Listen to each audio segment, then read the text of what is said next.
Okay, Megan, thank you so much for joining me today on the podcast. I'm super excited. This is kind of round two, part two. We had some technical issues that we were going through last time, but I think it's sat us today in like a great place to kind of continue that conversation. We know even more about each other, now, and so I'm just really excited that we're able to do this again. So thank you. Yeah, me too. Thanks for having me. We'll come back bigger, better, stronger here second time around. Yeah, absolutely. Yeah, we're not having any of the issues we were having before, so Yeah, that's no, that's always a great thing. So thank you again. This should be awesome. Well, I mean, to get started, I mean, I'd love to kind of get just into your story of how you got into kind of van life from the very beginning, and then we'll kind of just keep working our way, up through today and towards the future. cool.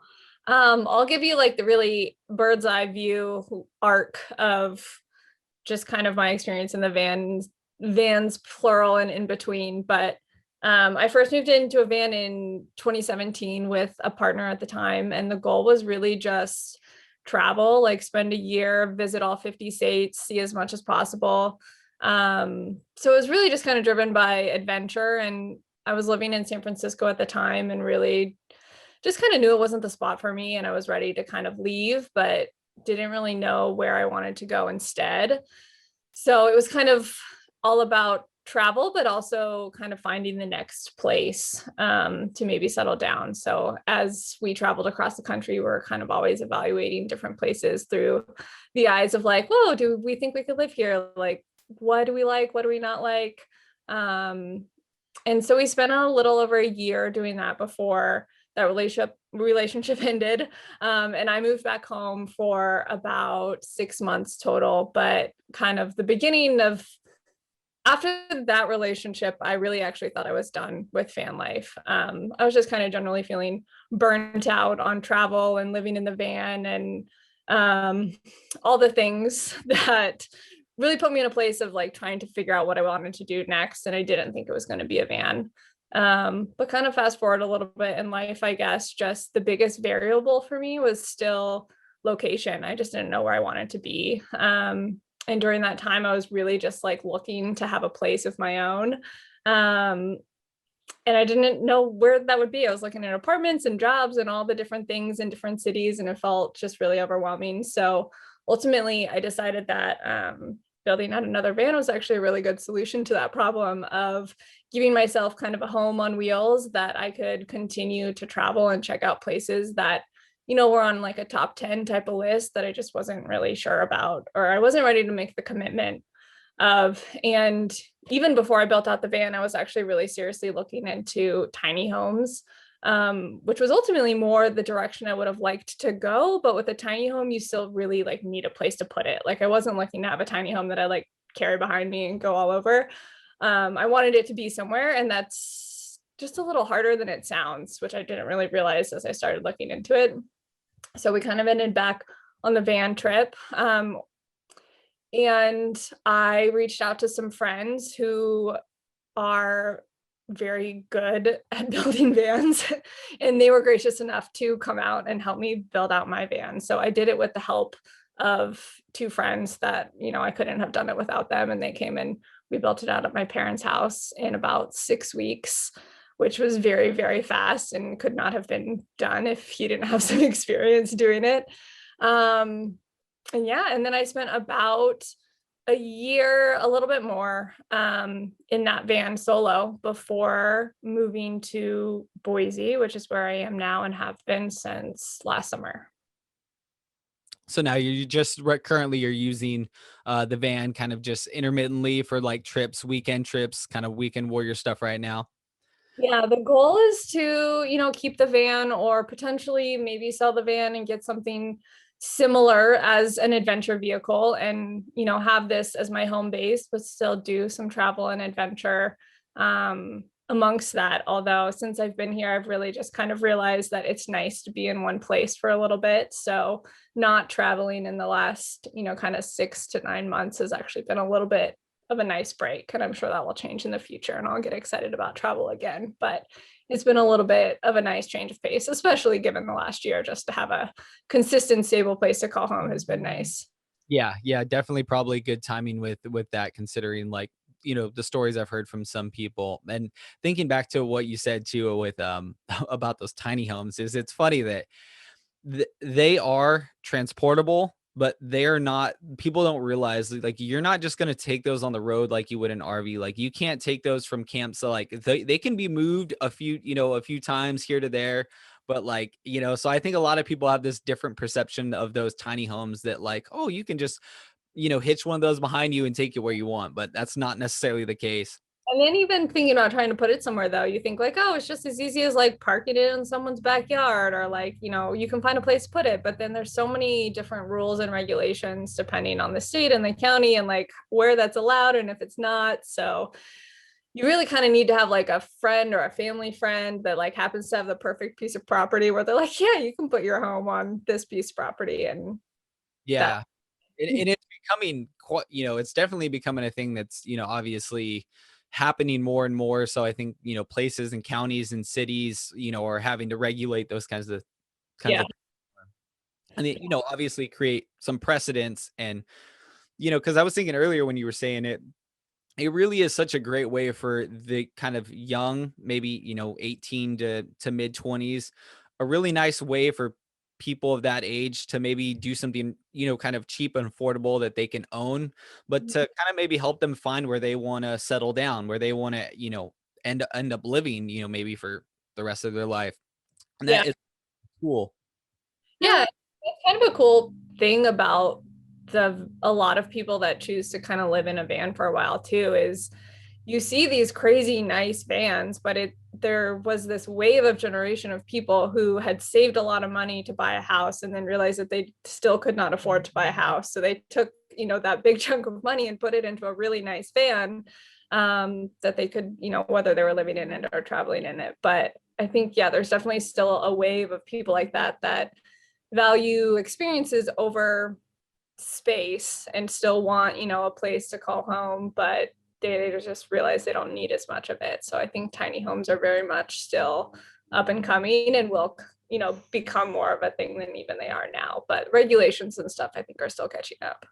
Yeah. Yeah. Then that's, I mean, isn't that always what is it like that, something regulations always behind innovation, like they're always trying to keep up with that stuff afterwards. And, obviously a lot of the things with being on wheels, I know kind of get away, having them kind of, ID'd as kind of an RV, kind of get them through a lot of the regulations as far as temporarily being on land. So that's definitely one of the nice parts about that, aspect of the tiny home, at least community, is that you can kind of get away from, maybe some of the regulations that if you just put like the ones that are structured to the ground. Yeah, which is easier because with the structures, you're dealing with like minimum size requirements, which for tiny homes just like is still bigger than what you would be planning on building. But yeah, and there's now rules with like ADUs and stuff. Like a lot of cities and counties are kind of implementing these things to allow people to have like an ADU unit in their backyard, which is, more opportunity for tiny homes and stuff. But yeah, we'll see. Yeah, well, definitely. I mean, I know we're going through that right now, trying to figure out with a bunch of different little things, like, what we can put, what needs to be permitted, what doesn't. And it, every city and county and state has so many of their own little regulations that it's kind of And a you're used as like a studio and kind of just extra workspace, right? Like you're not renting it out or it's not living quarters. yeah, no, it's not anything like that. But the fact it's one of those ones, I built it undersized to be able to not need to be, um, you know, Permitted. but yeah, but at the same time, it's like I did put electrical and a water and sink. So it's like, even though it's really is temporary, I probably could have and should have. And in the future, as we move it to wherever the permanent structure will be, I'll definitely have like submit the plans to have it, permitted on there, and then they'll just do the little inspection. But You ask for forgiveness later. yeah, no, sometimes that definitely is exactly how it works. But yeah, so with as you kind of got on the road, I mean, you not too many people maybe have spent time in two different vans, two different builds. Are there maybe some of the things that you've learned over, over two experiences that you've kind of seen really work for certain vans and maybe don't, maybe some ideas of things that people think will work great, but don't end up, turning out? I think I learned a lot from my first van. It was also super helpful to live in a van before I tried to like design and build a van. Like a lot of people that just go into building the van, never having done it, I don't know how they know what they're not what they're doing, but like what they need in it. Research and YouTube, I guess. But the first van, like I had no part in the design or the layout. It was just already put together. And the layout was super inefficient. So from the beginning of that van, I had a long list of like things that I would have wanted to do better. It was also a longer extended sprinter. So coming out of that experience, going into building my van, the things that I knew I wanted were the shorter wheelbase, just so I would feel more comfortable driving it and being anywhere. A higher bed platform that my bike would fit underneath rather than having it outside the van. But also a permanent bed platform that was always set up that I didn't have to like convert back to a table and chair type of setup. I knew that I was going to be working remotely, so I needed like a comfortable place to sit and work from the van. And other than that, like, I wanted a great kitchen that I could cook meals in, and the space is so tiny that once you define one thing, like having a permanent bed platform, the rest just kind of has to fall into place based on what you have. And my layout from when I started to what we ended up with didn't really change too much. There were a few things I think where I was trying to like cram too much, like have this L-shaped bench and then also want all of this counter space and stuff. And I was like, okay, yeah, there's just not room for that. We gotta something has to go. But overall, like my layout, I'm super happy with. I wouldn't change anything other than the fact that I sleep side to side, which works. I'm 5'9", I fit. And if I'm the only one in the bed, then it's super easy. You kind of go diagonal. There's plenty of space. It's really comfortable. But it wouldn't be super versatile for two people. I think it'd be a little crammed. But if I would have turned the bed the other way to sleep kind of front to back, you're giving up a lot of living space in the front. So it's not necessarily that I would have done that instead, but that's maybe the only pain point that I really have with my layout and build. Now, is that pretty common with the side to side, or do people normally have those beds, like front to back? People normally go front to back. Is definitely more common. If people do go side to side, they usually have the bump outs, which are really expensive and just like don't ultimately give you that much more room. If you're in a ProMaster, those are a little wider, so it's much more common for people to go side to side. But in the sprinters, most commonly, you usually see front to back. So with yours was just the sprinter, but the shorter version. Yeah. With that, and you said, man, that did you 16 days that 6 weeks. oh 6 weeks. So, Okay. yeah. Yeah. See, that's crazy. I was talking to somebody recently too that had done it in just like a couple weeks, and it's like it's just crazy seeing like how fast you can actually get some of these done. I mean, obviously dependent upon everything from how detailed you want to go into the build process to is it like with the porta potty, or not a porta potty, but the composting toilets, like how well those are in there. Some people put like a grill, a porta potty, and a little cot, and they've got themselves a They put a platform bed in the back and they're good. With like yeah. an cabinet. So for yours, if you want to go into like how much did your whole build out cost? How much was your van, and then how much was kind of did it cost to build it out? The cost of the van alone was about 45,000, and then I put about 10,000 into it in supplies and materials, just underneath 10. Okay, that's actually really good. Yeah. That's Yeah, I did it pretty cost effectively, which was great. I wasn't paying huge labor costs, which is definitely kind of the difference between once you go to like a professional build level. That's really like the only way you can save money by, doing it yourself. But yeah, I think it definitely helped that I just kind of knew what I was looking for and what I was getting into. Okay. Yeah, no, that's actually the as you said that my brain went, and it's funny as you being the kind of work you do, it's like it thought right away like what is the average, cost ratio to the van per the build, how much of that is common, and and then what your kind of percentage, because that seems really low. I mean, to be able to do that seems like had to be really efficient with what you put in, and obviously choices of materials and all that kind of stuff. Yeah, and you definitely have to like pick a few areas where like pick the things that you really care about and then pick a few things that you can kind of go on the cheaper side. Um, and everyone has different priorities, I think, for that. Like I cared about my electrical system, and that's like, at least a third of my total cost right there. And I wanted like a fridge was kind of my other splurge. I bought a nice fridge that I felt like would treat me well.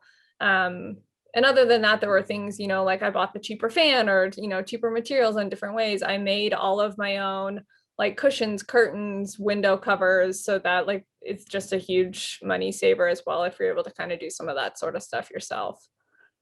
Okay. So yeah, just finding those little ways to, save money where you can on the build.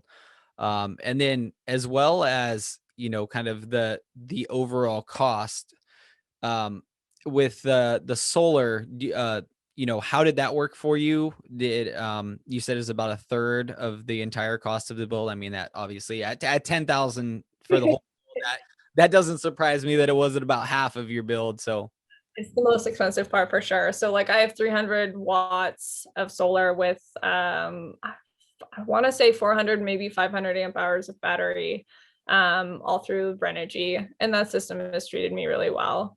okay. So did you buy one of the kits that, comes with all the stuff and, okay. Yeah, and Brenergy is great because you can kind of call and talk to them and like be like, this is what I want, this is what I'm looking to do, and they kind of help advise you about like this is what we think you need for that. So we talked to them and they kind of suggested like a couple different options and then chose from there. So Yeah. I mean, ultimately, with the solar and the batteries are great. I think there's definitely like cloudy days in the winter where you struggle to have enough power unless you're driving a lot. Because I do also charge the batteries, charge the house batteries while driving, which is a great feature to have. But if you're not driving and you have no sun, then after a day or two, you start to Now you can just turn on the van as well though and charge it, like, I mean, and use basically the van as a generator, or does it? really charge, you're not going to really get anywhere. Like to actually charge your batteries just by turning the engine on, you're not going to really get anywhere. Even like 10 minutes of driving isn't going to get you anywhere. You got to be like 2 hours of driving to really like get a charge on your battery.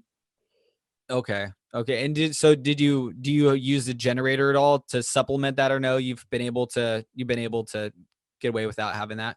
It totally worked. And like for the biggest like things that I absolutely needed was like I need to charge my cell phone and my computer. And then there's things like, okay, maybe I won't use my blender today, like conserve a little bit of power. But those were really like luxury extras that weren't necessary. And I had a gas, like a propane stove. So like cooking was not dependent on power, which was really great as well. What about the fridge? Was your fridge like the biggest constant that needed to Right. basically? Yeah, no, that's a great point. The fridge was definitely the biggest constant draw. And even so, like pretty um efficient still. But yeah, like on a series of cloudy days, if I'm not moving, then it's the fridge that's kind of draining the batteries. Gotcha. Okay. And then, so yeah, sometimes did you find yourself in many moments where you actually had to just pack everything up and take the van on a drive to? There's been a few random nights where I'd get stressed out about the battery level, like at night, knowing that, overnight it's probably going to drop below where it should be. And maybe I'm like turning the van on for, an hour before, or like going for a short drive somewhere. But overall, like really hasn't been a big issue. And it's more just like the anxiety of worrying about it than it actually being an issue even. Yeah, I mean, that's, I don't know, for at least people that try to be prepared, that's maybe the hardest thing, is there's more stress that comes from the worried about what's going to happen than, whatever does. But, I mean, that's part of being prepared with that. You just got to get real comfortable with the unknowns. Now, what about with over the years that you've been doing this with internet and kind of dealing with that, with working on the road? Mhm. How is kind of, for maybe tips out there for people that maybe are struggling. Yeah, that's probably the question I get asked the most often, and I never feel like I have a great answer for it. Like my work was really easily sustained by having a mobile hotspot, with like 20 gigs of data, subsidized kind of by like my phone's hotspot if that was running out. And that always worked really well for me. I'm not really on a lot of like video chats or things that would really suck data on the computer for work. And way back when, like I used to spend a lot of time in coffee shops and stuff, and it was nice to get out of the van and work. But last year, that was obviously kind of a different story. So it was a kind of a new experience actually. Like when the pandemic started, I was in St. George, Utah, and with all of the unknowns that were happening, it was kind of like the decision of, am I just going to kind of buckle down and stay here, or am I going to maybe go home? And I decided to just stay where I was, and I spent 8, 9 weeks out in the desert, just like boondocked, going in to get groceries when needed. But, fully at that point, working remote from the van 100% of the time. And that was the first time that I'd really done that without going to coffee shops or anything like that. And it was actually kind of great, it was nice just kind of being out in the wide open. Utah's really perfect for that if you can, when you find a spot with service.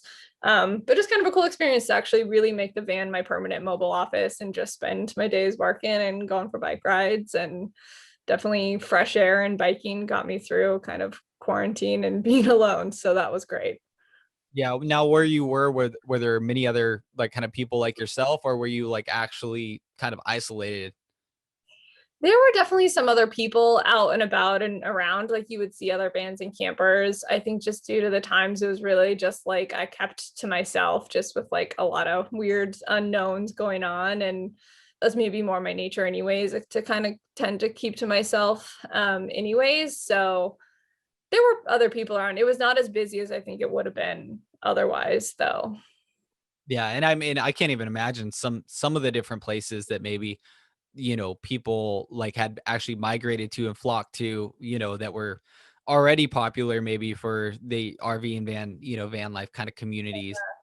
I So know, I know that the outdoors in general were impacted, just seeing a lot more traffic. And I think I was surprised that I didn't see more people flocking to that area. And maybe just because, like within Utah, like the Moab and Eastern kind of desert area is a more popular spot to go. And things in the St. George area, like Zion National Park, is right there, but it was closed. So maybe that was just less reason for people to kind of be around. But sort of felt like I had it all to myself, and it was pretty magical, actually. well, yeah, I mean, that's got to be nice, just at that time, just kind of being able to enjoy that and because I mean, I like talking to people about that because it's such a moment in time, one that I think everybody remembers, but it was such a decision-making time for a lot of, especially these people on the road. Like you're somewhere that's usually not your home or like your home base, and like, what do you do when you Yeah. when basically everything is going to shut down? Like, what do you decide? What did kind of different people decide? It was an interesting time, and I felt like there was a lot of pressure, for people in vans to go home or to go, find a place to be more permanently, like go find a driveway. And it was kind of like a weird, like if you don't do this, then you're being irresponsible type of thing. And to some extent, I understand why a lot of people did want to do that. And I think some of the things that I had in my van that really allowed me to just stay out and be totally fine was the fact that I did have a shower, and I did have a toilet, and I did have, my electrical system that with my hotspot that I was allowed to work from. Because a lot of the people that I know that really struggled when the pandemic hit was just that like all these public resources, that you're used to, like going to the gym and showering or like go into this coffee shop, were just totally shut down. So like these really vital things of, being able to live your life were now gone, or like where you fill up water, just basic things that you wouldn't normally think about all of a sudden are gone.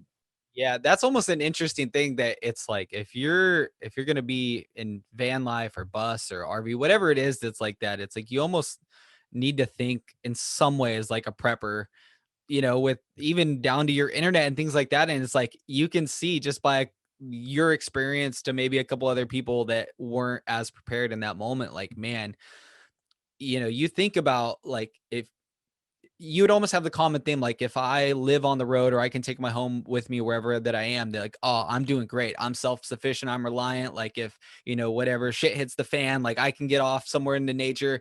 But it's like some of those little things. It's like, no, maybe people actually need to make sure, like, can you stay off for 2 weeks? Like, do like how long can you be off the grid for? Yeah. And one thing that's really cool about van life is a lot of people go into it not necessarily with the intention of, wanting to be outdoors and, traveling and doing all these outdoor activities. They really are more like urban dwellers that live around cities. And I think it's really cool that that's an option. And I used to spend a lot more time, around cities as well, just like kind of during the week when I was working. And then I'd kind of like spend my weekends out somewhere. So it's really cool. I think that the vans kind of enable that lifestyle in a more urban area, but those are definitely the people that were also way more impacted by like COVID and everything being shut down. And maybe, maybe it's something to be said as well for the impact. Like, for example, like for your even your Instagram, like you would look at your Instagram and be like, oh, this person spends literally every second of their life doing an amazing adventure out in nature. And it's like people, and it's the same with other people. They don't see the other, 4 days a week that are in a city, are using public resources, whether it's a library or the gym, like you're saying, or things like that. And so a lot of people probably miss that part too. Like, oh, they were affected in all of these other ways, where it can be deceiving with. Totally. Yeah. I mean, I really like to remind people that Instagram is, at the end of the day, is still just like a highlight reel of people's lives. And like, no matter how much you think you know about them and this dream life that they're living, like, it's still just a very small piece of it. So, like with me working all the time, it's like, yeah, you could look at my Instagram and it looks like I'm just spending all my time outdoors, like hiking and biking and doing nothing else. But really, what I'm doing most of the day all week is just sitting at a computer working. So that's just not as exciting to share about. Yeah. But the more I almost see it as the more that the people that are out there doing it, like it's almost you see it as like a responsibility, for some of the people to show what it's really like and to not, nobody wants to be, I don't want to say fooled, but like go into situations not understanding the real expectation of what things are like. And, even the prettiest thing or dream or thing that you're going after, like when you look at it day by day, it's never glamorous and it usually sucks that day. It usually was a bunch of work you didn't want to do that day to, hopefully down the line have it be something nice. Yeah, I think the logistics of living in a van is probably the thing that took me most by surprise in like my early time living in a van, just like as an unexpected thing. Like the planning that goes into everything is just so much more time consuming than I ever imagined. Like you're not just figuring out where you want to go from like travel and like where you want to hike, but like you have to figure out where you want to sleep, where you're going to eat, where you're going to fill up your water, where you can go to the bathroom, like all these things in a totally new city constantly. So like the first year when I was traveling, like we were moving really fast and we covered a lot of ground and we'd stay in a place, for no more than like a day or two. And that's really hard to keep up with. And in the last year, I very much changed kind of my approach to travel. And after just like learning a lot about that, and especially knowing that at that point I was working full time, where my first year I was only really working part time in the van. So knowing that I was going to be working full time, really just slowing down and giving yourself more time in places to allow you to kind of relax a little bit and just be there and not be too worried about the next place. Yeah, I couldn't imagine like just taking that kind of pace. Like I would need a couple weeks at each location, just to have that, I don't know, like travel days, or even like with you when camping, it's like a travel day is like the day you get there and the day you leave, those don't count as camping. Like you're working, you're doing stuff. So it's like I could see. Those are the days where you feel the most exhausted afterwards. Like I just drove 10 hours. I don't know why I'm so tired. I didn't do anything other than drive, but Yeah, so you want to get those kind of places, and I imagine too that after a few years, it's maybe nice after a few years where you can find some places that know and can kind of go to again. You know what to expect. You know what's around. You know what I mean? And it's like not so much like that, because that has got to be a big part of it at first. And I know even as I've watched like a lot of, videos of different channels that show, how they find campsites, how they, it's like, that's an 18-step process to find like one new spot, make sure it's going to be good, make sure, so if you're doing that every day, every couple days. Hard, yeah. Like you're hoping it's going to be a good spot, but you don't really know what you're going to get once you get there. Yeah, that's true. Like a lot of times you see people say it can be real, Google Maps is pretty deceiving when it comes to a lot of stuff, or, even A lot of work to find good places. And at the end of the day, like that really awesome campsite that you're going to get is really still only like 1 in 20 that you'll stay at, you know? yeah. Yeah, and then as well, did you know, like, did you ever find running into the issue of like as these things become more popular, more of these areas just becoming more flooded, and I don't want to say like you know, over tourized? Yeah, I mean, I think they've definitely, because it's gotten more popular and just like camping in general, like campgrounds are definitely harder to find a spot in. Like with the van, more regularly, you're like boondocking or typically finding some type of free camping, which is both great because it's generally kind of more wide open and you can probably find a spot, but it's also really hard to plan for, like, because you could show up to a place and maybe just there's no spots left and you don't really know that till you get there.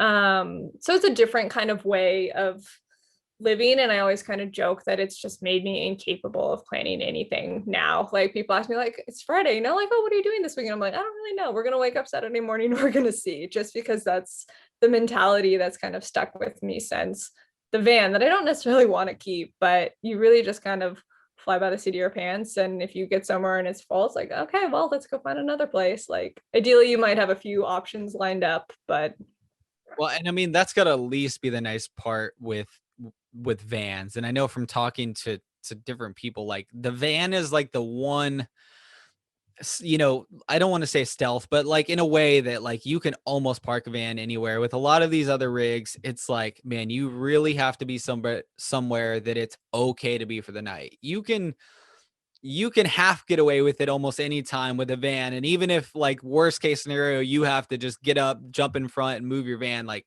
but yeah, that's a really great point. And with a van, that is one of the benefits, that at the end of the day, you can always kind of pull over and like jump in the back and sleep if that's what you need to do. And in cities, like I've spent a lot of time in cities where, you just kind of self camp and like, yeah, you're pulling up on a road and just kind of under the radar, hanging out in the van, doing my normal thing on some sort of residential street or, in an industrial area, different things that you come to kind of gravitate towards. And I've always really liked that ability to kind of just, be in a city and find a spot. And that's probably what's gotten harder depending on the place. Like places like San Diego are almost impossible to like just kind of go sleep on the street there now, because those kinds of areas are so impacted. And people just kind of know what they're looking for now. Like 3 years ago when I was in a van and we just like pull over and sleep on some random street, like no one would look at that van and expect there to be someone in there. And even still, I think people don't necessarily expect there to be someone in there, even though they probably know what that van is used for now. But how more, the more and more you see them, like you see all these telltale signs that right away too. It's like, oh, you have the air, the fan, like the things that if you know what you're looking for, give it away immediately. yeah, even my gentleman Nick that I had on a couple episodes ago, he was a coworker of mine that his van was parked, right next to me every day at work. And I knew like, okay, somebody lives in this van, and some, because it had the solar panel, it had the vent, it had the, I think the little window on the side that people install. Yeah. So you get all those things and you just know, you know. Yeah. And the other thing that I was really careful about when I built out my van was just the fact that it could be light tight. So like from the inside, if I was in there at night with lights on, that you would not be able to tell from the outside. And that's kind of an important aspect if you do want to be in like any type of urban area. And how were you able to kind of take care of that? The biggest thing is just the window coverings to make sure that they are like pretty well sealed, so there's not like little pockets of light around the outside. And then the other big thing is just the curtain in the front to make sure that that's like totally sealed off, which some people do the pocket door in the front, which I think is probably a better solution if that's really like a need for you. But that didn't really work with my design and build. But the curtain, worked great. It was triple layered. Just make sure you can seal it along the edges and you're fine. Okay. Yeah, because that's one of those things that I wouldn't have even thought of, is that light while you're in there. You really don't want any of that kind of getting out. The other Yeah. thing I thought of as I was saying that is the smell from cooking. Like, oh, you walk next to a van, he just smoke or whatever coming out of the roof vent there. And when I'm in my van cooking and like in a residential area or something, I'm like, oh, if someone's walking by, they probably are smelling something and they either know it's coming from the van or they don't. But that's a risk. That's the risk I've taken. Yeah, yeah, for sure. But I mean, it's almost like there's not too many ways of getting around that one. Yeah. But Definitely if you're pretty respectful and not bothering anyone, then depending where you're at, then most people won't bother you either. well, after doing it for a few years, have you had kind of issues very many places, or was there maybe a certain place that like was kind of worse than anywhere else you've been to for? I really haven't really had any problems. Like I feel like I've gotten really good at trusting my gut as far as like knowing where to stay and where not to. And in like the total of 3 years, like I was only knocked on by the cops one time. And that was kind of knowing going into it of like we're parked in a spot that we like shouldn't really be, but we're gonna see if it works. And they were nice and asked us to leave and we're kind of like, yeah, we know. Okay, well, we'll head over. So it wasn't that big of a deal. There's been definitely nights where I have not slept great if I'm in a place where I like kind of know I shouldn't be, which you just start to avoid those places knowing that you're not going to sleep well. So like, what's the point of staying there? So Now, is that fear, more from kind of the police off side, or maybe just from people trying to break inside? Because I think that would be, obviously, I would be way more concerned about someone trying to break in. The police, like, the worst they're gonna do is ask you to move. I mean, it's hard to imagine getting arrested. But obviously, somebody breaking in, that's a whole different story. yeah, my thought process, which I'm sure is like a little naive, is that if someone breaks into the van, they're not expecting anyone to be in there. So if someone's breaking in and then they realize there is someone in there, they're probably going to be just as freaked out as you are and take off. Obviously there's plenty of precautions that I still took as a solo female traveler to be safe. But I was like, you definitely become really aware of your surroundings and, noises, you're paying attention to noises, but I never really felt unsafe. I never felt like, everyone was going to break into the van while I was in there. If I was to like leave the van and go away for like 24 hours and leave it on a city street, then I'd probably be more stressed. But I've always felt like if I'm in the van, there's like, which is probably so silly and less safe, but there's more control over that situation. Like the one time in my first van, we had our bikes on the back of the van on a bike rack, and we were in Southern California. And we woke up one night to some kids trying to cut the bike lock off and like steal the bikes. And we just like kind of turned around and like banged on the back window, and the kids were scared as hell and ran off real quick. So they don't expect anyone to be in there. Yeah, that's for sure. They say most crime is just a crime of opportunity. So if you can just do whatever you can to take away that little bit of opportunity, then or like you said, like be there to just scare the crap out of somebody. When I mean, I lived in San Francisco for like 8 years, kind of before van life and all that. And so when I go back to the city to visit friends, if I'm in the van, I'll stay in the van. And I have lots of friends who are always, offering me guest bedrooms. Like, wouldn't you rather stay here than stay in the van? But like, that's one of the places that I've been afraid of, like just having the van parked on the street if I'm not in it, where if I'm sleeping in it, then I somehow feel a lot more comfortable about it. Yeah, no, that's for sure. And I mean, I imagine most people don't have to think about that very often, because if you're living in it, like there's not going to be too many nights where you're not going to stay in your van. I mean, I can, of course there are whatever certain scenarios. A lot of times though, you're going to have it in, a friend's driveway or somewhere that's probably more safe, not out on a city street. Yeah, for sure. Well, let's see here. More questions that what are some of the places that you'd still like to visit? Like, I mean, I know you've been traveling for quite a few years, but I mean, you can't get to everywhere. Places that I would love to spend more time that I haven't really yet would be probably a lot of Idaho, which is a lot closer access now. I'd love to get up to Glacier National Park, is probably the top national park that I haven't been to that I'd love to go to. and also Montana. That's kind of like closer access now, and just I've driven through it a few times, but never really spent much time there. Um, Utah is like always a favorite place to go back to, and I'd also love to go spend some more time around Colorado. Kind of did a hot lap through there, and feel like I just got a taste of it. So there's a lot of places I'd love to go back and spend more time, but I'm really kind of looking, I guess, a little bit more in closer surrounding areas for the next year to do some exploring. Gotcha. Well, you definitely set yourself up in a real central location to all those. You're pretty much about like one state away from kind of all those different locations that you just said. So that's And that was a huge draw too. That's, one of the pros on my list for Boise, and kind of how I ended up here, of just where it's located and what access it gives you, and the outdoor kind of focused community around here is pretty rad. yeah, that's definitely, I mean, that was one of the kind of top 2 or 3 states, like Idaho, Montana were definitely kind of two of our biggest ones. And we ended up buying in California. So I think for a while we're kind of sticking it out and holding it in California. But like those are 2 states that I definitely want to like visit and spend some time in, because just the country there is just incredible. So Yeah, there's a lot to see. yeah, well, I mean, thank you so much for coming on with so one of the last things I want to ask about was with your collections that you kind of been coming out with, what do are you working on your next collection and release right now?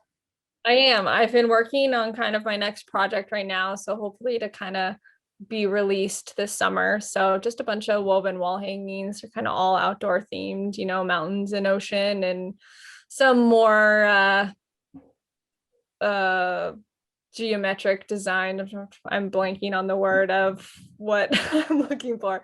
But yeah, I've been having fun. That was my quarantine project that I picked up, and just kind of been awesome to pick up a new skill, I guess, over the last several months.